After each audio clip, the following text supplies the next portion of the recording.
This has got to come from my 8th grade friends because I told them this story when I visited the school. So I will tell the general public this story. So it's back when I was in 2nd grade. This is a long time ago, and there were only 3 channels on TV. So you usually had to watch boring grown-up stuff if you wanted to watch anything, at a particular time.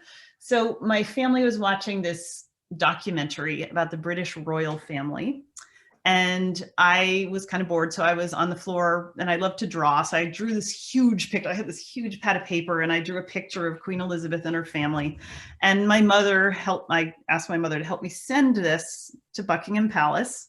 And I believe one of my brothers is actually listening to this presentation. So I'm a little nervous about this, but my mean older brothers, who enjoyed teasing me, told me that she's never going to get the letter because the British have been mad at us ever since the American Revolution and the Boston Tea Party, when we threw the tea into the sea. So my brother said, like, any letter that gets sent from the US over to England nowadays, they just throw it into the ocean without reading it. So she's never going to get the letter. But anyway, she did get the letter because she responded to me.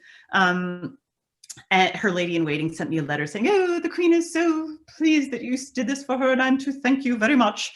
And so I was amazed. So that is when I decided I was going to become a writer, because I realized that my red crayon had power. Like, it got a queen to write me a letter. And that's the moment that little 7-year-old me realized that words have power.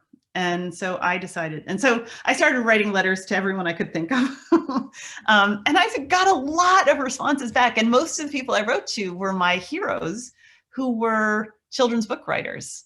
And I'm going to tell this story because my brother is listening. So my brother, just to tease me, said that Henry Huggins was pronounced Huggins. I'm like, no, it isn't. It's Huggins. And he's like, oh yeah, no, it's Huggins. So I wrote to Beverly Cleary to ask her, well, my mean brothers are saying it's Huggins, and I think it's Huggins. And she wrote me back and she said, it's Huggins. You win the bet. Your brothers are wrong. And I'm like, yeah. So that was a moment. Long answer. What were some of the other letters that you wrote to? Who were your other heroes? Oh, I can't remember all the writers I wrote to, but I wrote to the president, and I wrote to movie stars. My sister started doing it because she saw me getting all this mail. And so she wrote to Roald Dahl, and she got a response from him. So, and he even said, love Roald. I forget how he pronounces it, but anyway. Oh, that's incredible. So we have a question. What were the animals on the walls with the cave paintings? Oh, there's tons and tons of different ones. Some of them are now extinct, but they're basically horses and oxen, and there's one, I can't remember the name of it because it's now extinct, but I have it in the book. There's only one human depicted on the walls, and he's dead, I think. I mean, he's lying dead next to a large animal in one tiny chamber, but there's magnificent animals, and there's actually a theory that these cave paintings were done by women.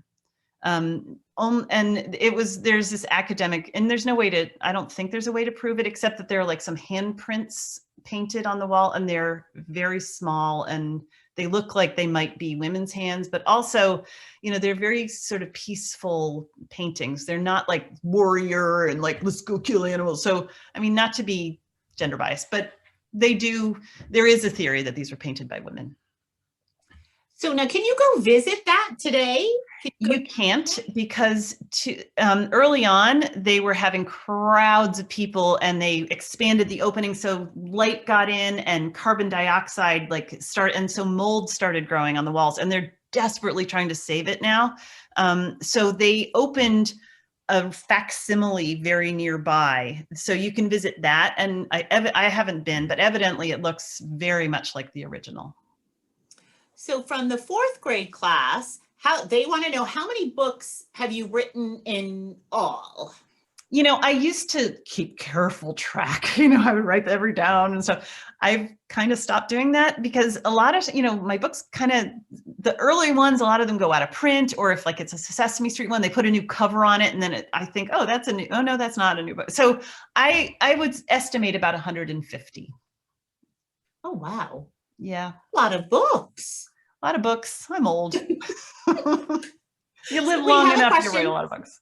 from the 5th grade class, and it says, have you heard about the recent discovery of a city in Luxor related to, is it Akhenaten? It's Akhenaten. Akhenaten. yes. Yes. Thank you. Akhenaten was a Egyptian pharaoh. I couldn't say I'm an expert at it, nor have I researched it, but the fun thing about having written this book is all my friends send me these discoveries. Some are by actual archaeologists, but some are accidental, and it's just really fun. I mean, you know, you'll like this. Some of you may have heard about this. There's because a lot of kids make these discoveries. So this 8-year-old girl, I think it's in Denmark, it's one of the Scandinavian, maybe it was Sweden, is swimming in a lake. She's on vacation with her family, and the water is shallower than normal because there's been a drought. And in shallow water, she just picks up, she almost doesn't pick it up because she thinks it's a stick, and it turns out to be a sword that's 800 years old. And it's not quite a Viking sword. It's a little later than Vikings, but you know, it happens. It still happens. I should say, for any archaeologists who might be listening, and everyone really, if you find something like that, I mean, obviously if something's in a lake, you should pick it up. But if you find something that feels like a major discovery, or even if it is, you don't know if it's major, you should try to leave it where it is and try to notate where you found it, and then call an archaeologist. Because if you take something and then you like wave around, you don't, a lot of trying to figure out how this artifact, what this artifact is the context in which it is found. So it's also illegal to take artifacts off of government lands or indigenous lands. So the best thing to do if you find something and you're able to do so is to contact an archaeologist and let them excavate it properly. So from the 5th grade, what is your favorite discovery and why?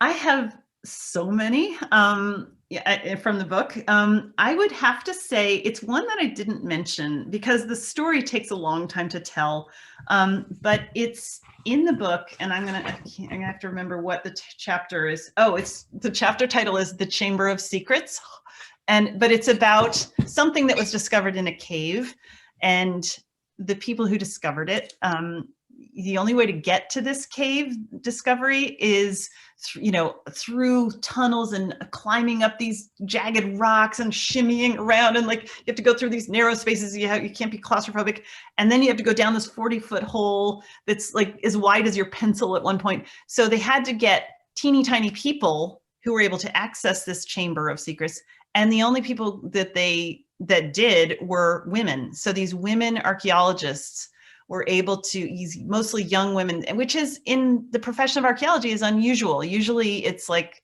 older dudes, but so I love, and I got to interview one of them. So that I thought was the most exciting, but there's a lot. There's a lot. I do love the George McJunkin story as well.